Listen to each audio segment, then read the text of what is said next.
Welcome back. Today we're going to be talking more about buyer agency. We're talking specifically about how to get an exclusive buyer agency contract signed. In other words, what to say, how to present your USPs. Why would a buyer want to commit to work exclusively with you?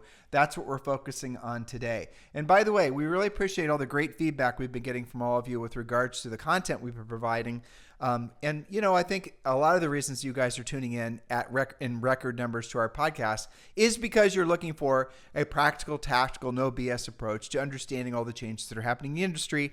And what a lot of you are appreciating is the fact that, guess what? You're going to be able to adapt. It's not end times for real estate agents. All the doom and gloom that people are predicting, none of it is true. Listen to yesterday's podcast we did on the 8 reasons to feel incredibly optimistic about what's actually happening in the real estate industry. Because at the end of the day, we are, without a doubt in my mind, at the very beginning stages of a ever-increasing housing market, which will create more opportunities.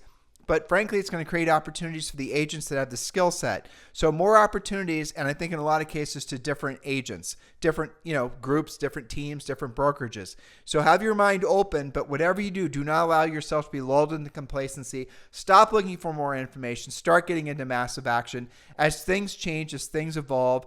We're going to tell you exactly what to do and how to do it. So don't worry, you are listening to the right podcast. We are definitely going to give you the right direction so you can always be of service to others and make a ton of money because of the changes in the marketplace. That's right. And it is time to polish your buyer process. There has never been more urgency than now to ensure you're operating professionally, showing your value, and now staying compliant. So get out of freakout mode and into action so you can survive the changes and thrive in the new market with the new rules. Now, just in case you've had your head in the sand for the past week and a half, there are 2 significant changes. There's a lot of changes, but we're highlighting the 2 that are most omnipresent to pay attention to as a result of the NAR Commission Lawsuit Settlement. And remember, our notes are available to you, not unfortunately available where they used to be, which was in the show description of if you're on YouTube or if you're on Spotify, Stitcher, or all the other places. Because they don't give us as much space. So if you want to have full access to all of our notes, and we know a lot of you guys use this for your social sharing, you use our notes for your own training, for your teams, your brokerages, and whatever. Well, we are making available more information, not less, but you have to subscribe to the newsletter. Just go to harrisrealestatedaily.com, harrisrealestatedaily.com. The vision for the newsletter is it's going to become one of the main ways we're going to communicate with all of you, because it allows us, again, essentially more room to express and give you guys the information that we can't do on this podcast.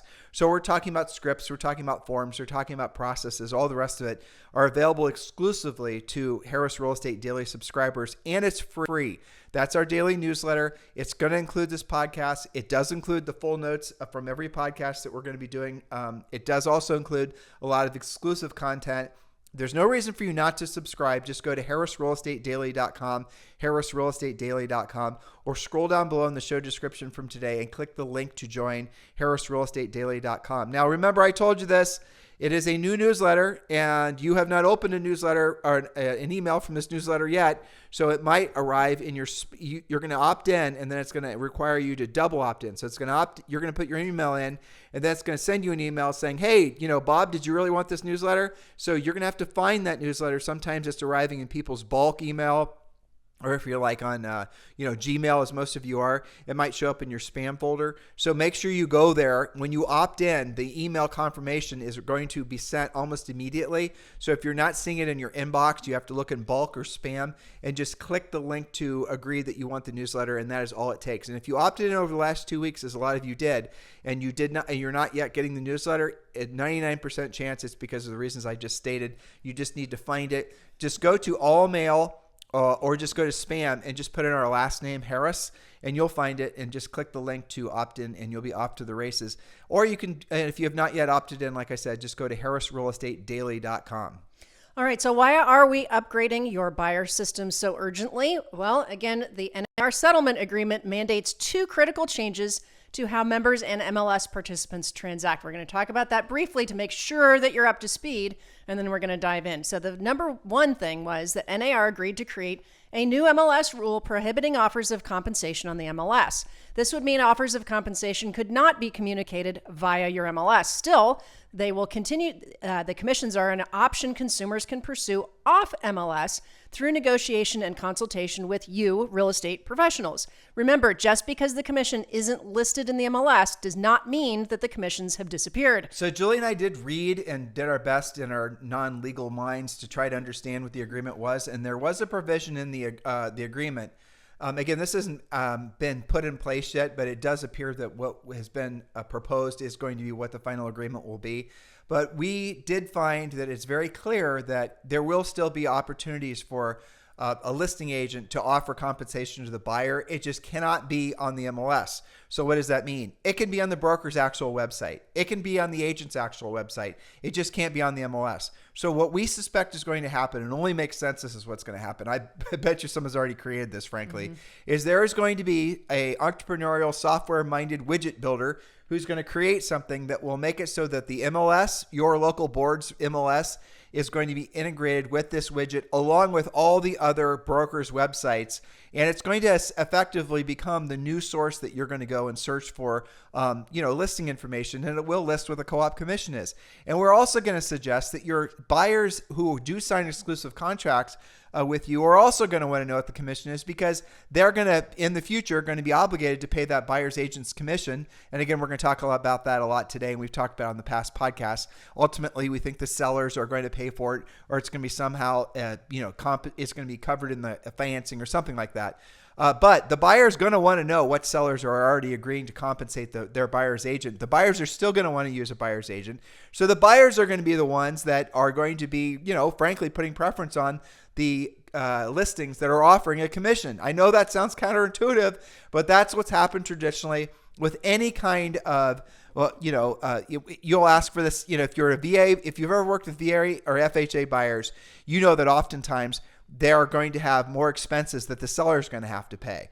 And so there'll be some sellers, and particularly in a tight seller's market, who will say no FHA or VA buyers. There'll be, things that happen like that. Well, what's going to happen is those FHA, VA buyers traditionally have searched out, buyer or sellers in their, obviously their buyer's agents have as well, looking for sellers that have already agreed to work with FHA or VA buyers. Well, the same thing's going to happen in some form with regards to co-op commissions. So the moral of the story is do not worry about it. By the time these changes are put in place mid this year, there will be, without a doubt, systems in place to make it so it'll be largely business as usual, except for the fact that you will have to have a formalized approach in working with your buyers, and you will absolutely have to have not only your agency forms signed, but also your exclusive buyer agency form signed. Which is point number 2. Again, there's a whole lot. I can't even remember how many pages were there in the settlement, and it's all legal stuff. So there's a lot to that, but we're concentrating on what you just explained.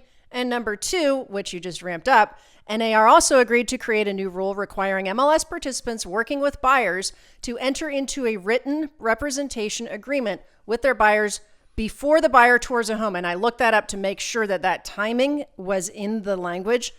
Because, a lot of people have been getting them signed, but after the second or third, visit. That's new information This to is me. in the settlement. I know. And I looked that up to make sure That's that awesome. we're correct. Well, but here's the question, Julie, and I think that's awesome, truthfully, because Yes. we used to run our real estate team that way.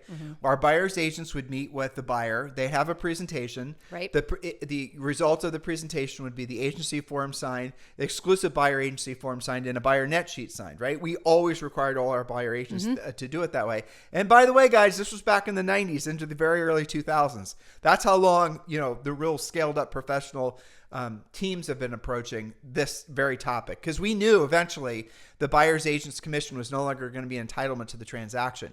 But this is very fascinating that they're going to require that buyers have an exclusive signed. But I'm going to ask this question. Sure. And you know what I'm going to ask. You tell me, you explain to me exactly what's the mechanism that's going to be in place that's going to make the buyer agent prove that they have an exclusive signed with that buyer prior to showing real estate. Right. Because there's nothing like that now that makes it so that the buyer, or the buyer's agent has proved that they had the actual state agency form signed, which they are supposed to legally have signed Correct. upon the first time meeting with the buyer. So I want to know how that actually is going to work. Well, that's a good question. And I think a lot of this is getting worked out, and there are some different practices done by the states. However, I have consulted with my own Canadian coaching clients who were already ahead of this by about, I think it's been maybe 120 days now that they already had this in place as a result, not even of lawsuits. It's just something that their boards passed. And by and large, what they're having to do is, let's say that I want to show your listing.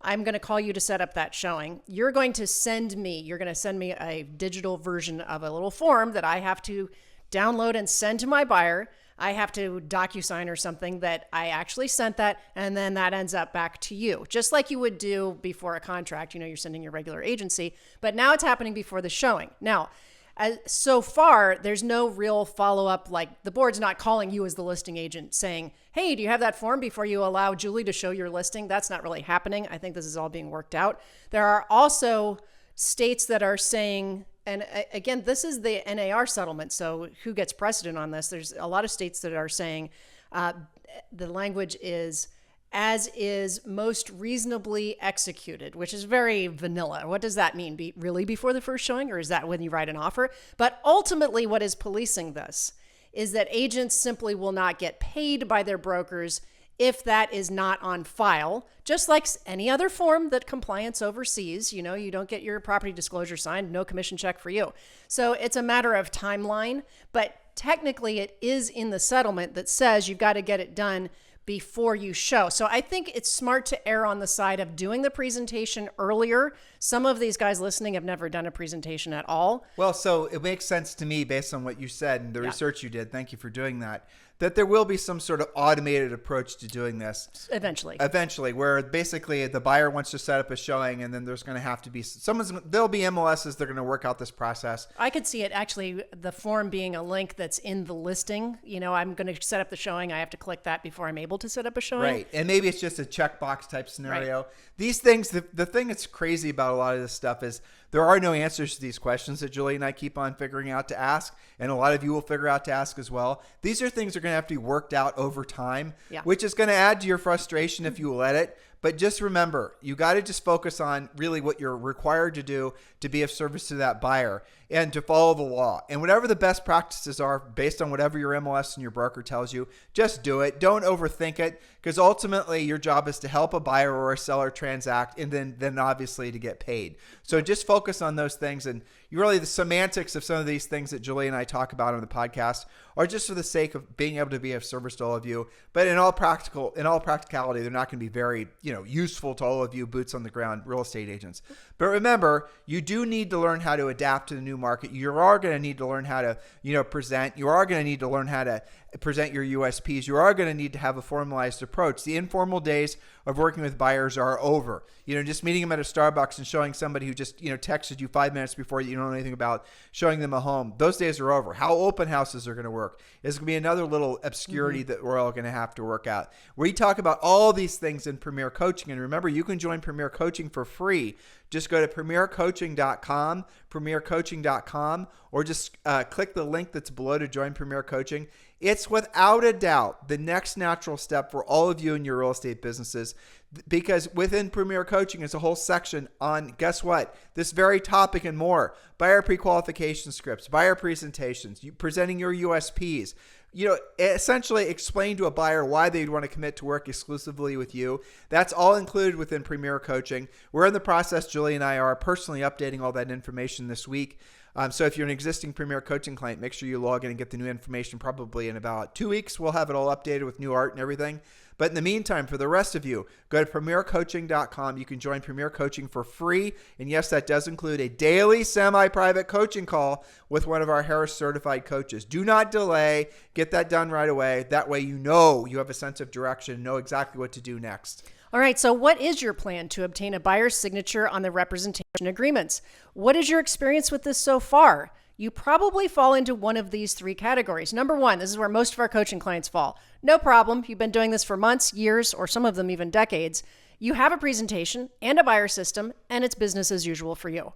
You're relieved that now everyone else has to be as professional as you've been. Nice work. That's what I'm hearing from most of our coaching clients. Go you. Yeah. And certainly our coaches. Okay, number two, you might fall into this camp. What are you talking about? I work with people who already trust me, and I've never had to worry about their loyalty.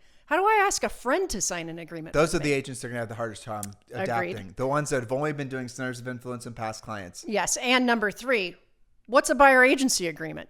You've only completed the state agency form and have yet to really even consider this. Well, whatever category you fall into, it's time to get serious about following a system that will result in the required agreement and signatures. This is not just to be compliant, although now you have the pressure that you're going to have to be compliant. It's to have a transparent, specific agreement and expectations with your buyer clients. So what follows is our exclusive 8-step buyer agent system. We have a 7-step for going after listings. We have 8 steps. Thank you, new formage that's required for working with buyers. Julie, point number 1 of your 8-step system. All right. Of course, point number 1 is generate the lead in the first place, because the rest of the system is irrelevant if you can't do this.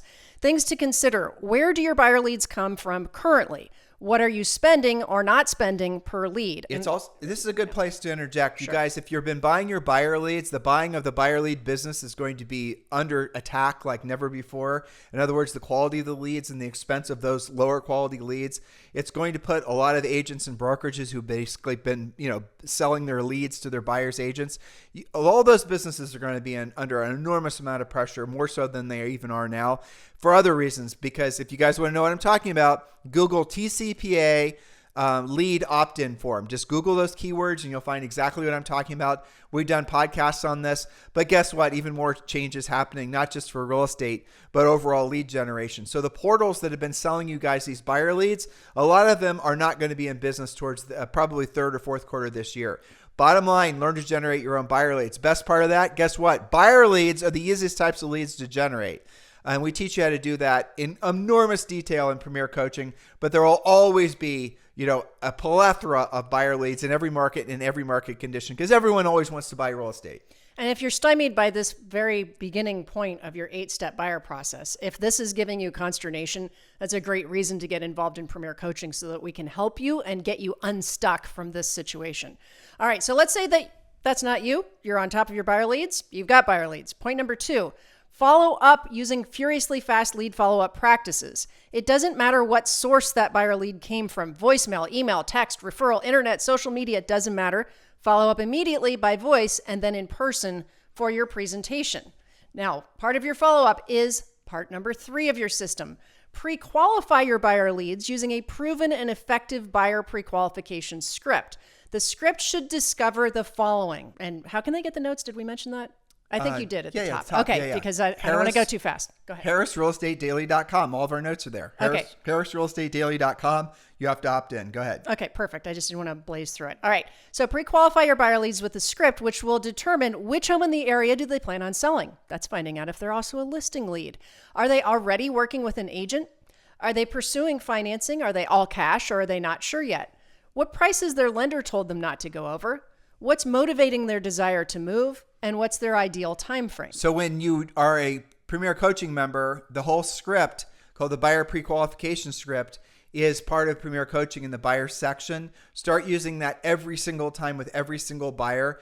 And a lot of times you're going to find that probably 50% of your leads that are showing up in your life as buyers actually have homes to sell as well, but you're just not fishing that out of them because you don't know how to pre-qualify or don't know how to pre-qualify at a high level. So make sure you're using our buyer pre-qualification script. Yes, because that's an important precursor to point number 4, doing your actual buyer presentation. You're going to maybe change your strategy if it's also a listing lead. Maybe you talk about the listing first. Maybe you find out, they're not actually that serious and it's not time to present to them yet. You've got to do the pre-qualification. Don't skip that step because number 4 is present your buyer presentation. This is where the rubber hits the road for most of you listening. Some of you have a presentation but never use it. Some of you, it's never occurred to you to have a presentation in the first place. So do your buyer presentation in person or via Zoom. Your presentation will cover the following. And I don't have all of it because you get it in Premier Coaching, but the top lines are, number 1, the buyer process. When to speak to a lender. What's the difference between being pre-qualified, pre-approved, or loan committed? When should you start seeing homes? How do home inspections and appraisals work? Different than some of you now who just go show something before you even talk about any of this. All right, what to expect from you and what you are to expect from them. Why it's essential to commit to you as their buyer's representative. Next, you're going to make sure in your presentation that you establish their goals. What's a must-have? What's a deal killer? Compare goals if more than one buyer is buying. For example, are both spouses on the same page? There's an exercise we teach in Premier Coaching about how to discover if they are or are not on the same page. Discuss how you're compensated for your work. Again, this is different for many of you, and now it's going to be required. Discuss how you're compensated for your work. Examine the different possibilities for covering your commission. A, it's included by the seller via the listing agreement. That could be, and I think that's still going to be very common. B, part of it's included by the seller. C, it's offered by the builder perhaps that they want to build with. D, they could be out of pocket. Or E, negotiate this as a seller's concession. You must normalize this conversation immediately. Or F, frankly, you're going to be able to roll it into financing. And there's reasons to believe that Fannie Mae, Freddie Mac are going to start allowing, right now you can have up to 6% seller's concessions on Fannie Mae financing. If we're getting any of these numbers wrong, lenders, let's make sure you let us know. But yeah, what we suspect is going to happen is it's going to be very easy to have your buyer's agent commission be part of the seller's concessions. That's going to be rolled in as, for example, the seller agreeing to pay the home warranty, or the seller agreeing to pay for their part of the title insurance, or their guys. This is just going to be normalized faster than you can possibly imagine. That's how it always has been. There's been so many changes that have happened in the industry in the past 30 plus years. Julie and I have been in real estate. This is just going to be another one. It's just another process change. At the end of the day, buyer's agents are more needed now because of the added complexity from all these changes than they ever have been before, but only if they have the skill set. The agents that would be adversely affected by this were the ones that were probably not selling anything anyway, because they're not going to take the time. They're not going to join Premier Coaching. They're not going to learn how to, basically present their value because they don't have any and they know it. They're probably not even listening to this podcast. No, they're not. I mean, and that's more than 50% of all the real estate agents out there. Yep. So really the ones that are going to be adversely affected they're not going to adapt to the new changes weren't in production anyway. So the rest of you, take this stuff seriously. And back to our presentation, you are next. Also, this might be unusual for some of you. You're going to create a buyer's net sheet, which includes costs like the home inspection, that's out of pocket, loan application fee, credit report fee, and possibly your compensation. And a buyer's processing fee. Include the processing fee on your net sheet. We include a sample of that in your in Premier Coaching, the buyer section. Yes, we do charge processing fees, or suggest you charge processing fees to both buyers and sellers. A processing fee can be $400. It can be $1,000. It can be wherever the heck you want it to be. You just have to disclose it so that the buyer's agreeing to it ahead of time. And that's part of learning our essentially a buyer agent's presentation and system. And that's a fee, not a commission. So again, we teach all of that. And last but not least in your presentation, close for the signature on the net sheet, the exclusive buyer representation, and your state agency agreement.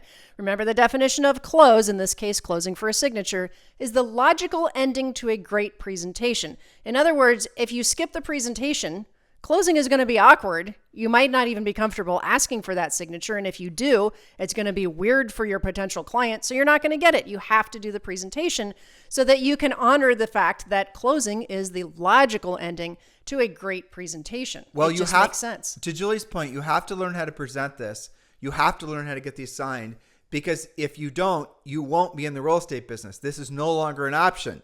Some of you have, we've been in live, Julie and I've done live events before. Well, there'll be agents that take this sort of almost religious posture against getting exclusive buyer agency contracts signed. They'll say things like, I don't use those. Nobody in my MLS uses those. Nobody in my blah, blah, blah, blah, blah.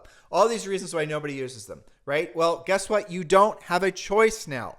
You're going to have the agency form signed. You're going to have an exclusive buyer agency form signed where the buyer is acknowledging that the buyer agent commission is no longer an entitlement to the transaction. It's not automatically going to be paid for by the seller. Not to say it's not going to be paid for by the seller, but not automatically paid for by the seller. That's our understanding of how these new guidelines and laws will actually take place. So for those of you who've been sanctimonious about not using exclusive buyer agency contracts, you need to adjust immediately to the new realities. That means that if you are only selling real estate to your friends and family and people at church and whatnot, and you've never had to have an exclusive signed because of the nature of your relationship with those guys, you're going to have to have them signed anyway. You guys understanding where we're going? And this isn't a Tim and Julie rule.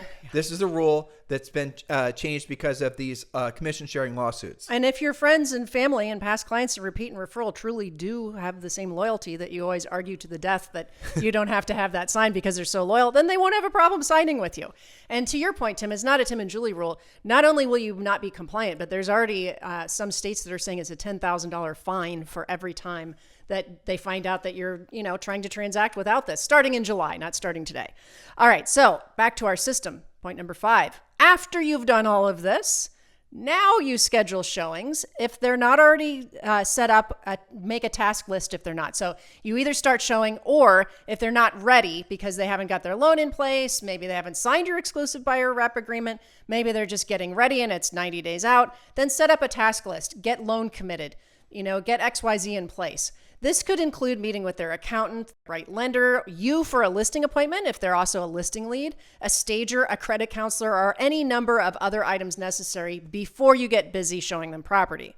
Then, of course, you're going to get them into a showing situation. And point number 6, negotiate on their behalf, win if you're competing, and go pending. Julie, point number 5, schedule showings. There's so much more to that you guys are going to learn in Premier Coaching. True. I mean, we have scripts where you're explaining to the buyer that you're, 99% of the time, folks will purchase a home within 3 trips or less.